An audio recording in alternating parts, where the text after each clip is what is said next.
எங்க அம்மா சொல்றத என்னால நம்பவே முடியல. எப்படி? ம் எப்படியா இருக்கும்? அவங்க ரெண்டு பேரும் அன்னைக்கு சரியான சண்டை போட்டுட்டு இருந்துச்சுங்க.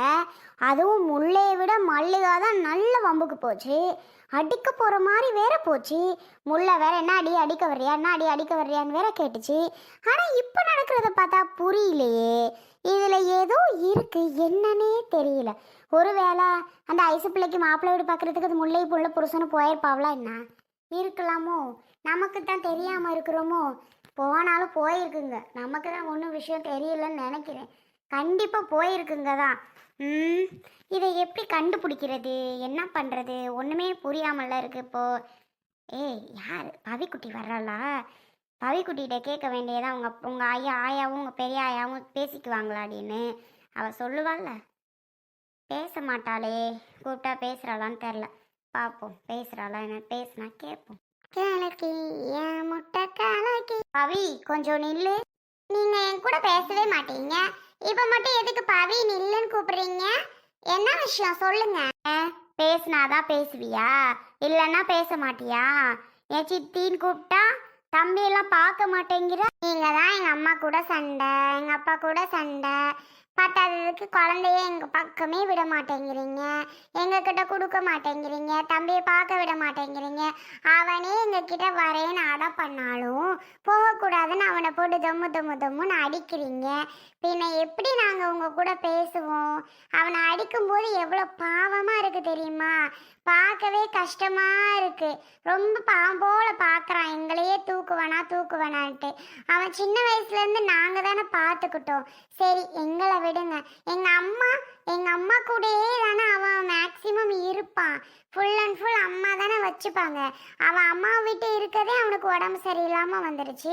நீங்கள் பக்கத்தில் தான் எங்கள் அம்மா போது அவன் அம்மா அம்மான்னு உடியாடுறான். நீங்கள் பிடிச்சி இழுத்து உங்களுக்குள்ளே வச்சுக்கிறீங்க உங்கள் வீட்டுக்குள்ளே. அப்புறம் எப்படி நான் அவங்க கூட பேசுவேன்? நீங்கள் பேசாட்டி குழந்தைங்களையாவது பேச வைக்கணும், அதுவும் விட மாட்டீங்க. அப்புறம் ஏன் நான் உங்கள் கூட பேசணும்? உங்கள் கூட பேசுகிறத பார்த்தா எங்கள் அம்மா திட்டினாலும் திட்டும். நான் போகிறேன். இப்போ மட்டும் அதிசயமாக எதுக்கு பேச மாட்டேங்கிற, வைக்க மாட்டேங்கிறேன்னு கேட்குறீங்க. சரி சரி, சின்ன பிள்ளைத்தனமாக பேசு. என்ன ரொம்ப பெரிய மனுஷி கணக்காக பேசிக்கிட்டு இருக்க? சின்ன பிள்ளை எப்படி பேசுமோ அதன்படி பேசு. சரி, அதை விடு. ஒரு விஷயம் கேட்கணும், அதுக்கு உண்மையை மட்டும் சொல்லணும். என்னன்னு சீக்கிரம் சொல்லுங்க. அப்புறம் எங்கள் அம்மா பார்த்தா திட்டுவாங்க. எதுக்கு பேசுனேன்னு கேட்பாங்க கண்டிப்பா. ஓ, என் கூட பேசுனா உங்க அம்மா அடிப்பாங்களா? ஆமாங்க, அடிப்பாங்க தான். ஏன்னா உங்க கூட பேசக்கூடாதுன்னு சொல்லியிருக்கும் போது நான் உங்க கூட பேசினா அடிக்க தாங்க செய்வாங்க. ம் சீக்கிரம் சொல்லுங்க, நான் போக. சரி, அதை விடு. உங்க பெரியம்மாவும் உங்க அம்மாவும் பேசிக்குப்பாங்களா? ஒரு தடவை உங்க பெரியம்மாக்கும் உங்க அம்மாக்கும் சண்டை வந்துச்சு தானே? எனக்கு தெரியும். சண்டை வந்துச்சு தானே உங்க பெரியம்மாக்கும் உங்க அம்மாக்கும். இப்போ ரெண்டு பேரும் பேசிப்பாங்களா என்ன? ஆமாம், பேசிப்பாங்க தான். இப்பையிலிருந்து? நேற்றுலேருந்து. என்ன திடீர்னு ரெண்டு பேரும் சேர்ந்துட்டாங்கன்னு சொல்கிறியா? இது என்ன கேள்வி கேட்குறீங்க? அடிச்சிட்டா சேர்ந்துக்க கூடாதா? பேசாமே இருக்கணுமா? ம் சரி, உங்கள் அக்காவுக்கு மாப்பிள்ளை வீடு பார்க்க போனீங்களே, யார் யார் போனது? எங்கள் அப்பா அம்மா அப்பத்தா 3 பேர் தான் போனாங்க. 3 பேரா? சரி, உங்கள் பெரியம்மா உங்கள் பெரியப்பா வரலையா பார்க்க? நீங்கள் எதுக்கு கேட்குறீங்க, நான் தெரிஞ்சுக்கவா? கேட்டேம்மா. யார் யார் போனீங்கன்னு கூட கேட்கக்கூடாதா? நீ போயிருக்கலால உங்கள் அக்கா வாழ போகிற வீடை பார்க்குறதுக்கு. உங்கள் பெரியம்மா உங்கள் பெரியப்பாலாம் வந்தாங்களா, உங்கள் முள்ள பெரியம்மா? எங்கள் அம்மா அப்பா போகிறதுக்கு முன்னாடியே அவங்க அங்கே உட்காந்துருந்தாங்களாம். எங்கள் அப்பா அம்மாவுக்கு ஒரே ஹாப்பியாக போச்சு அவங்கள பார்த்த உடனே. சொன்ன ஒரு வார்த்தைக்காக பெரியப்பாவும் பெரியம்மாவும் அங்கே வந்துட்டாங்க அப்படின்னு அப்பாவுக்கு அம்மாவுக்கு ஒரே சந்தோஷம். சரிங்களா? பெரியப்பா பெரியம்மா வந்தாங்க தான். நாங்கள் சொன்னதுக்காக அவங்க வந்துட்டாங்க. அதனால அம்மா அவங்க கூட பேச தான் செய்வாங்க. சரி, நான் வரேன். சரி சரி போ. அட பாவிகளா, இந்த முல்லையக்கா நமக்கிட்ட ஒரு நடிப்பு நடிக்கவும் அங்கிட்டு போய் ஒரு நடிப்பு நடிக்கவும் செஞ்சிட்ருக்குல்ல. எப்படி தான் இவங்களால இப்படியெல்லாம் நடிக்க முடியுதுன்னு சத்தியமாக எனக்கு தெரியல. லாஸ்ட்டில் நம்மக்கிட்ட அவ கூட பேசக்கூடாது, வைக்கக்கூடாது, நாம் 2 பேரும் இனி இருக்கலாம் வைக்கலான்னு என்கிட்ட ஒரு மாதிரி பேசுகிறது. இப்போ என்னடா அப்படின்னா எல்லாம் கூட்டு களவாணி மாதிரி சேர்ந்துருச்சுங்க. இப்போ நான் மட்டும் தனியாளா? சரியான ஆளு தான். எப்படியோ போட்டும், நான் மட்டும் யார் கூட பேச மாட்டேனே. நான் ஏன் பேசணும்? ஆனால் இவங்கெல்லாம் சரியான ஆளுங்க. இந்த ஒரு வார்த்தை வாரியாடி போரியாடின்னு கூட கேட்காம ஆளுக்கு முன்னாடி அங்கே போய் உட்காந்துருக்குதுங்க. கிருஷ்ணா எங்கள் வீட்டுக்கார்ட்ட கேட்டிருக்கலாம்ல, வாங்க ஒரு எட்டு போயிட்டு வரலான்னு. அவங்கள போய் களவாணின்னு சொல்லிட்டு இருக்கேன். ஆனால் எல்லாமே குடும்பமே சரியான ஆள் தான். இங்கே பாரடி அருவி, இந்த வேலை தான் வேணாங்கிறது. உனக்கு யார் போனா என்ன, யார் போவாட்டி உனக்கு என்னடி? அவள் பிள்ளைய கெட்டி கொடுக்குறா, என்னமோ செய்கிறா. நீ எதுக்குடி கேட்குற? வந்துட்ட இந்த பிள்ளைய, சின்ன பிள்ளைய விசாரணை போட. இந்த பழக்கம்லாம் வச்சுக்காத. அந்த பிள்ளைகிட்ட என்ன விசாரிக்கிற? யார் போனா, எவர் போனா, என்ன வச்சு ஏதாச்சு? ஆமாடி, அப்படிதான் பேசிக்குவாளுக. அவளுக்கு இஷ்டம் இருந்தால் பேசுவாளுவோ, இல்லைன்னா இருப்பாளுவோ. நீ ஏண்டி இடையில கொந்தளிச்சுக்கிட்டு இருக்க? என் வயிற்றெரியுதா? வயிற்றெரிச்சலாக இருக்கா உனக்கு? இருக்கட்டும் இருக்கட்டும், எரியட்டும் உனக்கு. நான் அந்த பிள்ளைகிட்ட கேட்டால் உங்களுக்கு என்ன? தேவையில்லாமல் பேசிகிட்டு இருக்கீங்க, பார்த்துக்கோங்க. உங்கள் வேலையை பார்த்துட்டு போங்க. சும்மா சும்மா இடையில என்கிட்ட சீண்டிட்டு இருக்கீங்க, அவ்வளோதான், பார்த்துக்கோங்க. அவர் வரட்டும், நான் சொல்கிறேன். சொல்லுடி, நீ சொல்லு. நீ யான் நானா அவனான்னு பார்த்து போடுறேன். சொல்லு சொல்லு, ஆளை பாடுறா. ஏம்மா என்னடி? என்ன பவி? ஒன்றும் இல்லைம்மா, நான் பாட்டுக்கு செவனேன்னு வாரேம்மா. இந்த அருவி சுத்தி இருக்கு பாரு, கூப்பிட்டுக்கிட்டு ஏதாட்டு கேள்வி கேட்டுட்டு இருக்குமா. அவ எதுக்கு ஒன்றை கூப்பிட்டா? அவளுக்கும் நமக்கும் தான் எதுவுமே இல்லைன்னு ஆகி போச்சுல்ல. அவ எதுக்கு ஒன்றை கூப்பிட்டு பேசணும்? அதான் எனக்கும் தெரியல. நீங்க தான் பேச மாட்டீங்க, எதுக்கு தேவையில்லாம என்கிட்ட பேசுறீங்கன்னு கூட நான் கேட்டேம்மா. அதுக்கு ஆமா ஐஷு மாப்பிள்ளை வீட்டு யார் பார்க்க போனது வைக்குது அப்படின்னு கேக்குதுமா. முளைப்பெரியம்மா வந்துச்சா வரலையான்னு கேக்குது. அப்புறம் முளைப்பெரியம்மாவும் உங்க அம்மாவும் பேசுவாங்களா அப்படின்னு கேக்குது. ஏன் அப்படிலாம் கேக்குது தெரியலேடி. நானும் முளைப்பெரியம்மாவும் பேசுனது அவளுக்கு தெரிஞ்சு போச்சு போல. எப்படி இவங்க ரெண்டு பேரும் பேசலாம் சேரலான்னு நினப்பு. நீ வர வேண்டியதானே படக்குன்னு. எதுக்கு நின்று அவகிட்ட பேசிக்கிட்டு இருக்கிற? அந்த பிள்ளைய கூட நம்ம பக்கம் விட மாட்டேங்கிறா. அவகிட்டலாம் பேசணும்னு அவசியமா? சொல்லு பவி, உன்கிட்ட நான் பல தடவை சொல்லியிருக்கேன் பவி, அவ கூட பேசாதன்னு. திரும்ப திரும்ப போய் பேசிக்கிட்டு இருக்கல்ல. நான் அப்படிலாம் இல்லைம்மா, நான் பேசணும் பேசல, அது சும்மா நோய் நோயின்னு என்னை கூப்பிட்டுட்டே இருக்கு. அப்புறம் என்ன பண்ண சொல்ற? பேசுகிற மாதிரி தானே இருக்கு கூப்பிட்டுட்டே இருந்தா. அதுக்காக தான் நான் பேசுகிறேன். இது மாதிரி யார் யார் போனான்னுச்சு, இவங்க போனாங்கன்னு. உங்கள் பெரியம்மா போச்சா அப்படின்னுச்சு. ஆமாம் அப்படின்னு. அப்புறம் வேற யாரு அப்படின்னுச்சு. யாரும் இல்லை அப்படின்னு. பேசுவாங்களா அப்படின்ச்சு. ஆமாம் பேசிக்குவாங்க தான் அப்படின்னு. அதே நான் கேட்டேன். அந்த குழந்தை எங்கள் கிட்டே தானே இருந்தான், எங்கள் அம்மா கிட்டே தானே இருந்தான். அவனை கூட எங்கள் அம்மா கிட்ட விட மாட்டேன்ட்டீங்க, இப்போ மட்டும் எதுக்கு ஏன்னு கூப்பிட்டு பேசுறீங்க என்னைட்ட அப்படின்னு கூட நான் கேட்டேம்மா. நான் கேட்காமலாம் ஒன்றும் வரல, எல்லாத்தையும் அந்த சித்திகிட்ட கேட்டுட்டு பேசிட்டு தான் வரேன், தெரியுமா? நீ அவகிட்ட பேசியிருக்க கூடாது, அதை முதல்ல தெரிஞ்சுக்கோ. அவள் கூப்பிட்றா அப்படின்னா நம்ம கண்டுக்காம நம்ம பாட்டுக்கு வரணும். அதுதான் அவளுக்கு நம்ம கொடுக்குற தண்டனைன்னு வச்சுக்க. எதுக்கு நீ பேசணும் அவகிட்ட? தேவையா என்ன?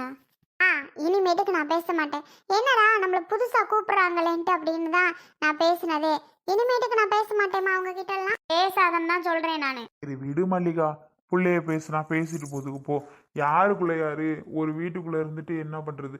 பிள்ளையெல்லாம் பார்த்துக்க முடியலையே என்னமோ. பிள்ளைகள்கிட்ட பேசினாவது பிள்ளைய பார்த்துக்க கொடுக்கலாம்ல. கொடுப்பா, இனிமேட்டுக்கு என் பிள்ளைங்கள்ட்ட அவ கொடுக்கட்டும். அப்புறம் இருக்கு யாருன்னு கூட நான் இனிமேல் பார்க்க மாட்டேன். ஏங்க அந்த முள்ளையக்காக்கும் எனக்கு அப்பதுலேருந்து சண்டைகள் வரதான் செய்யும். சண்டை வரும் போகும், சண்டை வரும் போகும், அப்படி இருப்போம் நாங்கள். ஆனால் முள்ளையக்கா இப்போ நான் ஒரு வார்த்தை நம்ம போய் சொல்லிட்டு வந்தோம். சொன்னதுக்கு ஆளுக்கு முன்னாடி அங்கே போய் மாப்பிள்ளை வீட்டில் உட்காந்துருக்காங்க. ஆனால் இவகிட்ட எத்தனை திருப்பு நான் சொன்னேன்? சாட மாடையாக சொன்னேன், போகும்போது வரும்போது சொன்னேன், சொல்லிட்டே தானங்க இருந்தேன். ஒரு வார்த்தை வந்திருக்க கூடாதா? இவ வந்திருக்கலாம் தான், அவங்களுக்கு தான் நம்ம ரொம்ப எதிரியா போயிட்டோமே, அப்புறம் எப்படி அவங்க வருவாங்க? அதுதாங்க நான் கேட்குறேன். அப்படி என்ன ரொம்ப எதிரியா போயிட்டோன்னு தான் நான் கேட்குறேன். அட வீடு மல்லிகா, இதெல்லாம் ஒரு விஷயம்னு நீ பெருசா எடுத்துக்கிட்டு இருக்க. போவியா அங்கிட்டு? இல்லைங்க, இந்த அருவி பிள்ளைய கூப்பிட்டு எதுக்கு இந்த மாதிரி கேட்கணும் பேசணும்? உன் பிள்ளையே பேசக்கூடாதுன்ட்ட, நீயும் பேச மாட்ட. என் பிள்ளைகள்ட்ட இவ எதுக்கு இங்கே பேசணும்? நான் போய் எதுக்கு என் பிள்ளைய கூப்பிட்டு பேசணும்னு நான் கேட்குறேன். மல்லிகா வேண்டாம், வீடு தேவையில்லாத பிரச்சனை வேண்டாம். நாமளே பிரச்சனையை உண்டு பண்ணிட்டு இருக்கக்கூடாது. சொல்றத கேளு மல்லிகா, வேணாம். என்னங்க வேணான்ட்டு இன்னைக்கு இதை கேட்பா, நாளைக்கு ஒன்று கேட்பா. இப்படி வீட்டில் நடக்கிறது எல்லாத்தையும் அவள் நல்லா இது பண்ணிக்கிட்டு கேட்டுக்கிட்டு இருக்கலான்னு பார்க்குறாளா? பவி, இனிமே அவள் கூப்பிட்டா நீ பேசக்கூடாது. ஆமாம், நிஜமா நான் இனிமேல் பேச மாட்டேன், சரியா? நான் சொல்லிட்டு தான் வந்தேன், இனிமேல் கூப்பிடுங்க, அவ்வளோதான். நான் இனி உங்கள் கூட பேச மாட்டேன்னு சொல்லிட்டு தானே வந்தேன். ஆமாம் ஆமா சொல்லிட்டு தான் வந்தேன். பேசாத இனிமேல். ஏங்க என்னங்க, நம்மளை சுற்றி இம்புட்டு எதிரி இருக்காங்க. இந்த எதிரிகளுக்கு முன்னாடி நம்ம பிள்ளைக்கு எப்படி கல்யாணம் நடத்தணும்னு அந்த வேலையை பார்க்கணுங்க. இப்போ நான் என்ன பார்க்கலன்னா சொல்கிறேன். அதுக்கு இல்லை, முதல்ல போய் நம்ம வய இருக்குல்ல, அந்த வாத்தியார் கேட்டுகிட்டே இருந்தாருல்ல அடிக்கடி, வாத்தியார்கிட்ட என்ன ஏதுன்னு கேளுங்க. வயலை கொடுத்துருவோம் அவர்கிட்ட. கொடுத்துப்புட்டு பிறகு நம்ம ஆக வேண்டியதை பார்ப்போம். என்ன கொடுத்துருவோமா வாத்தியார்கிட்ட? அந்த வாத்தியார் காசு கொடுத்தாருன்னு வைங்களே, அதை வச்சு என் பிள்ளைக்கு ஜாமுன்னு கல்யாணத்தை முடிச்சிருவேங்க. ஆமாம், அவர் கொடுக்குற காசு கூட போதும். 15 லட்சத்துக்கு போகுமாங்க? கண்டிப்பா மல்லிகா, 15 லட்சத்துக்கு போகுமாவா? கண்டிப்பா போகும். அப்போ 15 லட்சத்துக்குன்னா வாங்கிடலாம்லங்க. ஒரு 5-6 பவுன் 7-8 பவுன் போட்டால் பத்தாதா சொல்லுங்கள்? ஒரு வண்டிக்கு 2 லட்சத்துக்கு கொடுத்து வண்டி வாங்கினா போதுங்க. அந்த காசை வச்சு ஓட்டிடலாம். அப்புறம் பவிக்கு இன்னும் ஒரு 4-5 வருஷத்தில் கல்யாணம் பண்ணுவோம்ல, அப்போ என்ன பண்ணுறோம் அப்படின்னா, பவிக்கு இன்னொரு வயல் இருக்குல்ல, அதை கொடுத்துருவோம். நமக்கு என்ன பையனாக இருக்கேன், அவனுக்கு நம்ம பாதுகாத்து சொத்து சேர்த்து வைக்க. நமக்கு இருக்கிறது 2 பொட்டை பிள்ளைய, அதில் நல்லபடியாக செஞ்சு கட்டி கொடுத்துட்டோன்னா வேறு என்ன பண்ண போகிறோம் சொல்லுங்கள்? நம்ம இருக்க வரைக்கும் கஞ்சியை குடிச்சிட்டு அங்கிட்டு போய் சேர வேண்டியதுதான். எங்கள் வாத்தியார்ட்ட போய் கேட்டுருவாங்க, விஷயத்த சொல்லிவிட்டு கேட்டுட்டு, மறு பிள்ளைக்கு கல்யாணம் ஏற்பாடு பண்ணியிருக்கிறோம், நீங்கள் வச்சுக்கிட்டு காசு கொடுங்க அப்படின்னு சொல்லி கேளுங்களேன். என்ன நான் சொல்கிறது? கேட்போம் மல்லிகா. உடனே இப்போ ஓடி போய் கேளு கேளு கேளு கேளுனா என்ன? ஆ, கேட்போம் இரு, கேட்காம என்ன? ஆ, கேளுங்க. இது கேட்டால் தானே அடுத்தடுத்த வேலைகள் பண்ணணும். டபக்குன்னு நகை விலை ஏறினாலும் ஏறும். சொல்ல முடியாது இல்லைங்க, ஒரு நேரத்தை போல் இருக்குமா? அதுக்கு தான் சொல்கிறேன், ஏறினாலும் ஏறும். போய் தான் ஒரு வாட்டி நீங்கள் கேட்டுட்டு வர்றது தான் நல்லது. ஏன்னா பிறகு அவர் வேணாம்னு சொல்லிட்டாருன்னா, ஏங்க நானும் கூட வரவா? விஷயத்தை எடுத்து சொல்லணும். பிள்ளைக்கு ஏற்பாடு பண்ணியாச்சு, இவ்வளோ தேவைப்படுது, பணம் எங்களுக்கு தேவை, இத்தனை லட்சத்துக்கு வச்சுக்கோங்க, ஆமாம் அப்படி இப்படின்னு எடுத்து சொல்லணும். நீங்கள் பாட்டுக்கு போய் எடுத்தவங்க ஊத்தவன் பேச்சு சரியா இல்லைன்னா அவர் வாங்கிக்க மாட்டார். எனக்கு வேணாண்ட தம்பி, ஓவாய நீயே வச்சுக்கடான்ருவார். என்ன நீ எனக்கு பேச தெரியாதா? இல்லை நான் தெரியாம தான் கேட்குறேன், எனக்கு பேச தெரியாதா? எனக்கெல்லாம் பேச தான் தெரியும். என்னமோ நீ வந்தால் தான் எல்லாத்தையும் பேசி முடிக்கிற மாதிரியே பண்ணுவா. அட மல்லிகா, நான் பேசிக்கிறேன், உன் வேலையை பாரு. எனக்கு பேசி எப்படி அவர்கிட்ட விற்கிறதுன்னு எனக்கு தெரியும், நான் பார்த்துக்கிறேன். அண்ணனா சரிதான், இல்லைன்னு சொல்லலை. ஆமாம், எப்படியாவது பேசி முடிவு பண்ணுங்க. ஆ, சரி சரி.